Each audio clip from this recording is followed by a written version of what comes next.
পুরো ভিডিওটা দেখে তারপর হচ্ছে কমেন্ট করবেন, আগে আগে কমেন্ট করার দরকার নেই।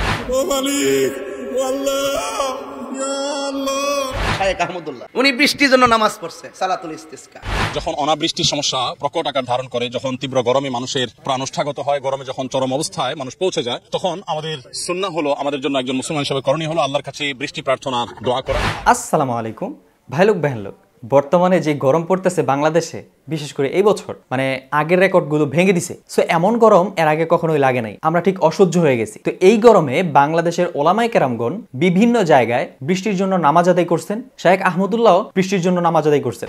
তো শায়েখ আহমদুল্লাহ সাহেবের নামাজের ব্যাপারে তাহিরি হুজুর কি বলছেন, চলেন আমরা সেটা আগে দেখি। শায়েখ আহমদুল্লাহ উনি বৃষ্টির জন্য নামাজ পড়ছে, সালাতুল ইস্তিসকা।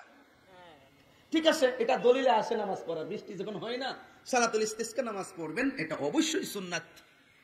এবং এই নামাজের পরে রাসূল হাত তুলে দোয়া করেছেন, এটাও সুন্নাত। কিন্তু সেই আহমদুল্লাহ সাহেবই অসংখ্য দিন বক্তব্যের মধ্যে বলেছে যে ফরজ নামাজের পরে কেন, ফরজ নামাজের পরে এমনকি সুন্নত নফল কোন নামাজের পরেই হাত তুলে দোয়া করা, সম্মিলিত দোয়া করা, হাত তোলা জায়েজ নয়, এটা বেদাত বলছে। আমি বুঝাইতে চাইলাম যে আপনি সারা জীবন বললেন ফরজ নামাজ হোক, সুন্নত নামাজ হোক, নফল নামাজ হোক, সব নামাজের পরেই হাত তুলে দোয়া করা বেদাত। যদি বেদাত হয় আপনি সালাতুল ইস্তিসকা নামাজে হাত তুলে দোয়া করলেন কেন? তো আপনারা এক জায়গায় আইসা হাত তুলে দোয়া করবেন, আর এক জায়গার ভিতরে আপনি এটাকে বেদাতের ফতোয়া দিবেন। আপনি যদি সত্যিকার নিজেকে দায়ী মনে করেন, আপনি কখনো এরকম বিভ্রান্ত বক্তব্য দিয়ে মুনাফিকের পরিচয় দিতে পারেন না। সো ভাই লোক বেন লোক, আপনারা শুনলেন তাহিরি হুজুর কোন বিষয়টা নিয়ে আসলে কথা বলছেন। শায়েখ আহমদুল্লাহ বৃষ্টির জন্য নামাজ আদায় করছেন, এটা নিয়ে কোনো কিছুই বলেন নাই। মূলত তাহিরি হুজুর যেটা বলছেন সেটা হচ্ছে মোনাজাত নিয়ে। এখন শায়েখ আহমদুল্লাহ সাহেব কিন্তু এই ব্যাপারে বলছেন, তাহিরি হুজুর যেটা বলছেন এটা কিন্তু শায়েখ আহমদুল্লাহ সাহেব বলছেন। চলেন আমরা সেটাও শুনি। ফরজ নামাজের পর সম্মিলিত মোনাজাত জায়েজ কিনা? ভাই রাসূল করিম সাল্লাল্লাহু আলাইহি ওয়াসাল্লাম সালাম ফেরানোর পরে অনেকগুলো দোয়া করতেন, অনেকগুলো কি করতেন? দোয়া করতেন, জিকির করতেন। এইটা যদি আমরা জিজ্ঞাসা করি, এখন পুরো প্যান্ডেলে যত লোক আছেন 5 জন মানুষও বলতে পারবেন কিনা আমার সন্দেহ আছে। কিন্তু নামাজের পরে মোনাজাতটা সবাই কি করেন জানেন? রাসূল করিম সাল্লাল্লাহু আলাইহি ওয়াসাল্লাম মদিনায় 10 বছরে 18,000 ওয়াক্ত নামাজ পড়াইছেন। 4 খলিফা তার পরিবর্তে যত নামাজ পড়াইছেন 30 বছর ধরে সর্বসাকল্যে প্রায় 76,000 ওয়াক্ত নামাজ হয়েছে।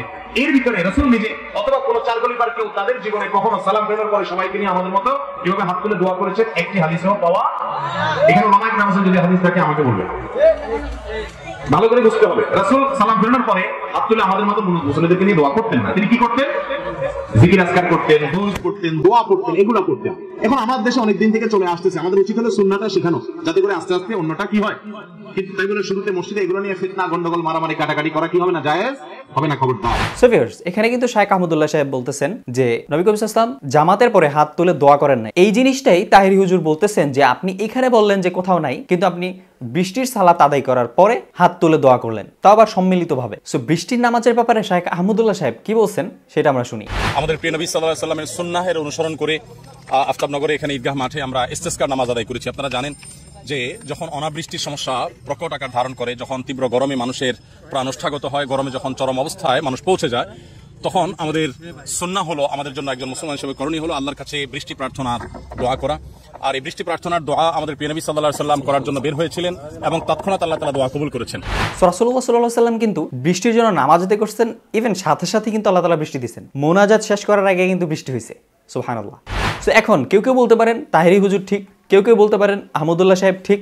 আমার কথা হচ্ছে যে যেই আকীদার সে কিন্তু সেটাই সঠিক বলবে। তো এখন তাহিরি হুজুরের পক্ষেও আমি বলতেছি না, শায়েখ আহমদুল্লাহ সাহেবের পক্ষেও আমি বলতেছি না। এখন আমরা যেটা করি সেটা হলো আমরা মুনাজাত করি, ফরজ নামাজের পরে সম্মিলিতভাবে মুনাজাত করি। আর বৃষ্টির সালাতের কথা তো স্পষ্টভাবে বলাই আছে। সো এই ব্যাপারে আপনাদের কি মতামত এটা অবশ্যই কমেন্টে জানাবেন।